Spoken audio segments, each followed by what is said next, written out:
और 9 जिले, 13 एफआईआर और 319 गिरफ्तारियां। यूपी में पत्थरबाजी के बाद पुलिस एक्शन की यह सरकारी रिपोर्ट है, लेकिन यूपी की पब्लिक इस रिपोर्ट से ज्यादा योगी के उस एक्शन पर यकीन करती है जिससे पत्थरबाजों को पुश्तनी याद रखते हैं।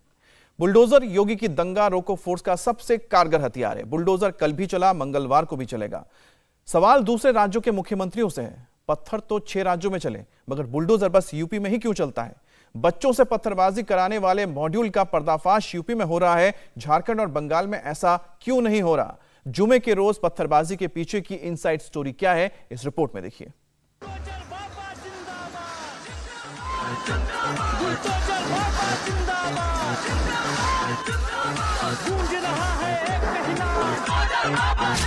यूपी में बुलडोजर चलाने का फॉर्मूला चेंज हो गया है।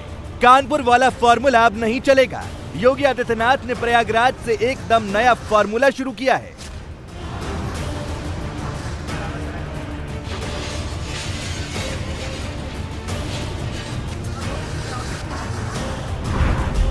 जहां पत्थर वहां बुलडोजर, डिले नहीं, क्विक एक्शन। बुलडोजर कानपुर में भी चले, पत्थरबाजों के घर कानपुर में भी गिराए गए। प्रयागराज में भी दंगा करने के मास्टरमाइंड का घर बुलडोजर से गिराया गया। बहुत से लोग पूछेंगे कि इनमें अंतर क्या हुआ। अंतर हम आपको बताते हैं। कानपुर में 3 जून को जुमे की नमाज के बाद पत्थरबाजी हुई। पत्थरबाज 24 घंटे के अंदर पहचान लिए। शहर में पोस्टर लगा दिए गए। गिरफ्तारियां भी उसी दिन से शुरू हो गईं, लेकिन बुलडोजर चलाने में 8 दिन लग गए।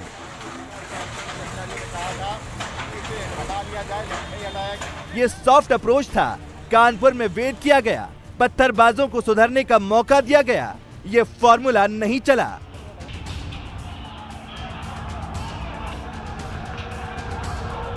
फ्राइडे दोबारा पत्थरबाजी हुई तो प्रयागराज से योगी ने अपना फॉर्मूला ऑन कर दिया।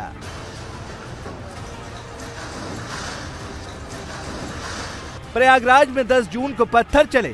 11 जून को मास्टरमाइंड जावेद पंप की पहचान कर ली गई। उसी दिन उसके अवैध घर की नापी कर ली गई, नोटिस चस्पा किया गया और 12 जून को यानी 48 घंटे के अंदर अंदर योगी के 3 बुलडोजर ने जावेद पंप के घर को खंडहर बना दिया।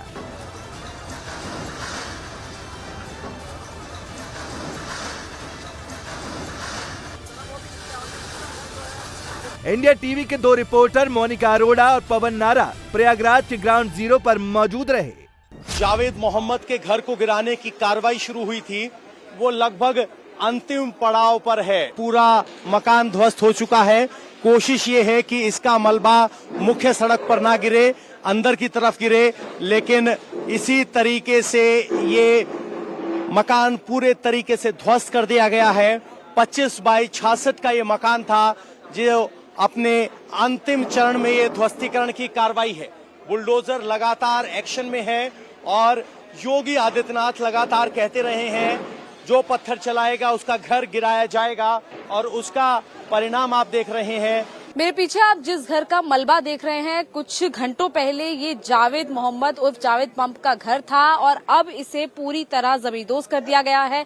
सिर्फ और सिर्फ इस घर का मलबा बाकी रह गया है। दरअसल आज सुबह कल ही एक पोस्टर इनके घर पर चिपका दिया गया था पीडीए के द्वारा, जिसमें ये कहा गया था कि इस घर को खाली कर दिया जाए 11 बजे तक, उसके बाद इसके ध्वस्तीकरण की कार्रवाई होगी। क्योंकि यहाँ पर पीडीए का कहना था कि इस घर को बिना नक्शा पास किए हुए बनवाया गया है। और इसके अलावा जावेद मोहम्मद का नाम जो 2 दिन पहले दंगे हुए थे उसमें भी सामने आया था। और अभी आपको बताएं कि सुबह से ये कार्रवाई चल रही थी। लगभग 12:30 बजे ये कार्रवाई शुरू हुई। पहले 2 बुलडोजर के साथ ये कार्रवाई शुरू हुई, उसके बाद बड़ी जेसीबी मशीन को बुलाया गया, जिसके साथ इस पूरे घर को जमींदोज कर दिया गया। घर का सारा सामान पहले निकाल लिया गया था, भारी पुलिस फोर्स की तैनाती की गई थी और अब वो बुलडोजर से ध्वस्त करने का काम पूरा हो चुका है। योगी आदित्यनाथ ने प्रयागराज में कानपुर की तरह वेट नहीं किया। पत्थरबाजी करने वालों और पत्थरबाजी कराने वालों को योगी ने दोबारा गलती करने का मौका नहीं दिया। नेक्स्ट फ्राइडे आने से पहले ही योगी ने एक्शन ले लिया। यूपी के सहारनपुर में भी प्रयागराज की तरह ही बुलडोजर वाले बाबा का एक्शन हुआ।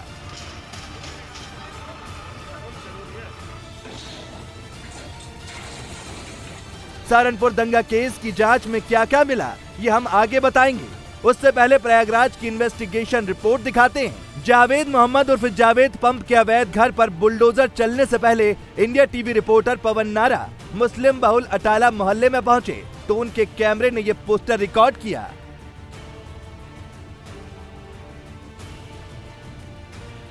अटाला में हुई हिंसा अचानक हुई हिंसा नहीं थी और उसकी गवाही अब इन पोस्टर के जरिए मिल रही है।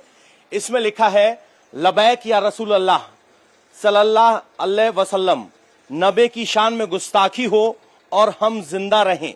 अब या तो गुस्ताख रसूल रहेंगे या हम। तहरीक फरोग इस्लाम, नब्ज, अमर उजाला प्रेस, सेमल खेड़ा, सिविल लाइंस बरेली का ये पोस्टर है। ब्रांच ऑफिस का फोन नंबर लिखा गया है B10 स्ट्रीट नंबर 18 जाकिर नगर ओखला दिल्ली। कॉन्टैक्ट नंबर दिया गया है। ये दिल्ली का एड्रेस है। तो इस तरह के पोस्टर इस इलाके में लगे थे जो लोगों को भड़काने का काम कर रहे थे। उनमें से एक पोस्टर अभी भी दीवार पर चस्पा हुआ है।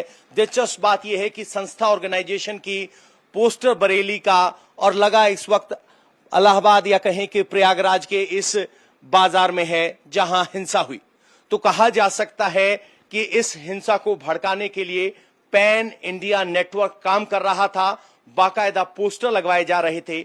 इस पोस्टर में तो संस्था का नाम है, लेकिन कई ऐसे पोस्टर भी थे जिनमें 10 जून के बंद का आह्वान था, लेकिन संस्था का नाम नहीं था। सोचिए, दिल्ली का ऑर्गेनाइजेशन, बरेली का प्रिंटिंग प्रेस और प्रयागराज के मुस्लिम मोहल्ले में लगे पोस्टर। योगी के खिलाफ फ्राइडे प्रोटेस्ट ऑर्गेनाइज था। दंगा प्री प्लान किया गया। पोस्टर से लेकर व्हाट्सएप ग्रुप तक मल्टी लेवल पर तैयारी की गई। सरकार को सड़क पर ताकत दिखाने की कोशिश की गई। इलाहाबाद में जावेद मोहम्मद उर्फ जावेद पंप मेन ऑर्गेनाइजर था। एक छोटी पार्टी का बड़ा नेता जावेद पंप ने फ्राइडे प्रोटेस्ट में बच्चों को उतारा। उनके हाथों में पत्थर थमा दिए। जावेद पंप ने बच्चों को मोहरा बनाया। क्या वो खुद किसी का मोहरा था? जावेद अहमद उर्फ जावेद पंप, इनको हिरासत में लेकर पूछताछ की जाएगी। गिरफ्तारी एक लिखा पढ़ी की प्रक्रिया है, उसके बारे में आपको अवगत करा दिया जाएगा। ये व्यक्ति प्रयागराज का है, करेली क्षेत्र का निवासी है। ये तमाम मीटिंग्स में भी शामिल रहता है, वहाँ चिकनी चुपड़ी बातें करता है। इसके किसी से कनेक्शन सर? और उसके बाद इसके मोबाइल में बहुत सारी चीज़ें मिली हैं। ये तमाम चीज़ों को प्रोपेगेट करने का काम करता रहा है। प्रयागराज में जब से बुलडोजर चला है तब से सोशल मीडिया पर आफरीन फातिमा का नाम ट्रेंड कराया जा रहा है। आफरीन फातिमा को छात्र नेता, युवा नेता, सेकुलर नेता और पता नहीं क्या क्या बताकर इनजस्टिस वाला नैरेटिव फैलाया जा रहा है।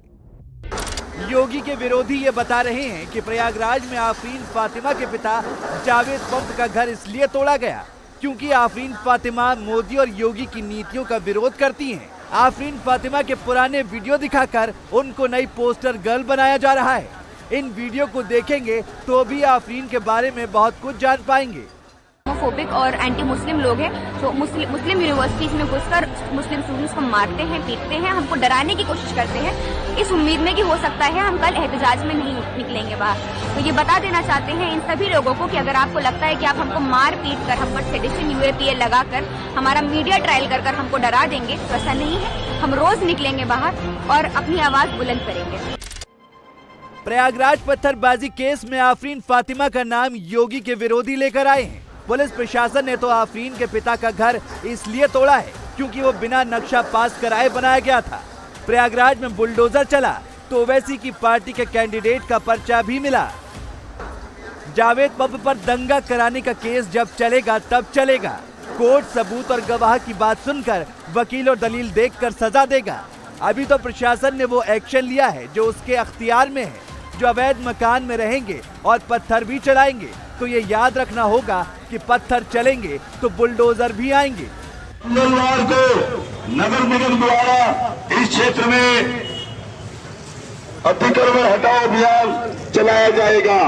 आप सभी लोगों से अनुरोध है, सभी भाइयों से, सभी दुकानदार भाइयों से अनुरोध है कि मंगलवार से पहले स्वयं ही अच्छे नागरिक का परिचय दे और स्वयं ही अपने अतिक्रमण को हटा ले और यातायात व्यवस्था में भी एक अच्छे नागरिक की भूमिका निभाए। धन्यवाद। ये मुरादाबाद की तस्वीरें हैं, यहाँ मुनादी हो रही है। शुक्रवार को जहां पत्थर चले थे, वहीं पर मंगलवार को बुलडोजर चलेगा। बुलडोजर आकर खड़ा हो गया है, पुलिस भी पहुंच गई है। मंगलवार का इंतजार हो रहा है। बुलडोजर चलेगा, अवैध कब्जा हटेगा, ये 100% तय हो चुका है। मुरादाबाद से 200 किलोमीटर दूर सहारनपुर में एक्शन ऑलरेडी स्टार्ट है। सहारनपुर की पुलिस ने फ्राइडे की जुमे की नमाज के बाद हुई हिंसा का मिनट टू मिनट डिटेल जुटा लिया है। पत्थरबाजी कराने वाला और पोस्टर छपवाने वाला सब गिरफ्तार कर लिए गए हैं। सहारनपुर में भड़काऊ पोस्टर इसी शमशेर की प्रिंटिंग प्रेस में छपे थे। भड़काऊ पोस्टर छपवाने का काम सलमान और वसीम ने किया था। सलमान को पहले ही गिरफ्तार किया जा चुका है। अब उसका साथी वसीम भी सलाखों के पीछे पहुंचा दिया गया है। पोस्टर छपवाने के लिए मुजम्मिल गया था। मुजम्मिल ने 50 पर्चे छापने के लिए 550 रुपए में सौदा किया था और पोस्टर छापने का काम शमशेर के पार्टनर शहजाद ने किया था। सोचिए, सुबह 10 बजे पोस्टर छपे और दोपहर के 2 बजते सहारनपुर में पत्थरबाजी शुरू हो गई। जुमे के रोज सहारनपुर में कैसे भड़काऊ पोस्टर लगाए गए, उसका वीडियो भी मौजूद है। मरून कुर्ते में दिख रहा यही वो सलमान है जो शहर में घूम घूम कर पोस्टर लगा रहा था। 2 साथियों के साथ मिलकर उसने कई जगह पोस्टर को सड़क पर भी लगा दिया था। जिन इलाकों में भड़काऊ पोस्टर लगे, सबसे ज्यादा माहौल वहीं बिगड़ा। सहारनपुर पुलिस ने शमशेर नाम के एक शख्स को गिरफ्तार किया है। दरअसल एक और शख्स को भी पुलिस ने गिरफ्तार किया है जिसका नाम है मुजम्मिल। मुजम्मिल के साथ वसीम की भी गिरफ्तारी हुई है। दरअसल मुजम्मिल और वसीम ने कुछ पर्चे जो हैं वो जुम्मे की नमाज से पहले छपवाए थे और जो ये पर्चे छपवाए गए थे वो A1 प्रिंटिंग प्रेस में छपवाए गए थे जिसका मालिक है शमशेर। आप देख सकते हैं उसकी तस्वीर भी उसके बोर्ड पर बनी हुई है। फिलहाल जो सहारनपुर पुलिस है उसने शमशेर को गिरफ्तार कर लिया है। शमशेर ने पुलिस पूछताछ में ये बताया है कि जो पर्चे हैं वो उसके पार्टनर शहजाद ने छापे थे। बात 625 से शुरू हुई कि 625 रुपए शमशेर के पार्टनर की तरफ से मांगे गए थे 50 पर्चे छापने की एवज में, लेकिन बात 550 रुपए पर तय हुई और 50 पर्चे जुम्मे के दिन सुबह 10 बजे छापकर मुजम्मिल और वसीम को दे दिए गए। ये फिलहाल वही A1 प्रेस है जिसके मालिक शमशेर को सहारनपुर पुलिस ने सहारनपुर हिंसा मामले में गिरफ्तार किया है और जो इसका पार्टनर है शहजाद वो फिलहाल फरार चल रहा है। सहारनपुर में बच्चों को पत्थरबाजी के लिए लाने वाला मुजम्मिल मदरसे का स्टूडेंट है। उम्र मुश्किल से 18 से 19 साल। जुमे की नमाज से ठीक पहले मुजम्मिल ने छोटे छोटे बच्चों को जमा किया और फिर दीन और मजहब का वास्ता देकर उनको हंगामा करने के लिए उकसाया। मुजम्मिल का क्या रोल है, इसका प्रोफाइल क्या है और इसकी भूमिका क्या है पूरी हिंसा? मुजम्मिल का जैसा मैं बताया, अभी नया लड़का है, 18-19 साल की उम्र का होगा। वो एक लड़कों के ग्रुप को जो भी सब 17, 18, 19 साल के होंगे उनको, नाबालिग भी थे, कुछ नाबालिग भी रहे होंगे, उनको उकसा रहा है, उनको प्रोटेस्ट करने के लिए कह रहा है कि इसमें हमें चुप नहीं बैठना चाहिए, हमें प्रोटेस्ट करना चाहिए, नुपुर शर्मा की गिरफ्तारी होना चाहिए, फांसी होना चाहिए। इन बातों को लेकर वो उनको सबको उकसा रहा है, सबको प्रोटेस्ट में शामिल होने के लिए कह रहा है। इस आधार पर उसको हम चिन्हित करते हुए इस पर हमने कार्रवाई सुनिश्चित किया। ये बच्चों को यही लेके आया था और कहाँ से लेकर आया था अगर ये अपने साथ लाया था? ये मंडी क्षेत्र में एक गोल कोठी है जहाँ मदरसा है, वहीं पे इकट्ठे होकर जहाँ पे इसके ये भाषण वाला वीडियो हुआ है वहीं से सबको लेके इधर। इंडिया टीवी हर वक्त हर जगह डाउनलोड करने के लिए सर्च करें India TV news Google play store या ऐप स्टोर पर।